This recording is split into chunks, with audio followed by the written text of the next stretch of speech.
Good morning mga kapuso. Kahit unti-unti na lumalamig ang panahon, posible pa rin po ang ulan, lalo na sa silangang bahagi ng bansa na apektado ng hanging amihan.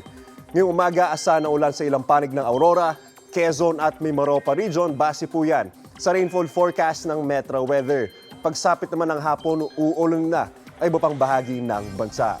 Posible rin muli ang ulan sa ilang bahagi ng Metro Manila. Amihan ang nakaka-apekto ngayon sa Northern Luzon habang sa eastern section ng Central Luzon ay umiiral ang shear line ayon po yan sa Pag-asa. Ako po si Anjo Pertiera para sa GMA Integrated News Weather Center. Maasahan anuman ang panahon. Know the weather before you go para Mark safe lagi. Mga kapuso.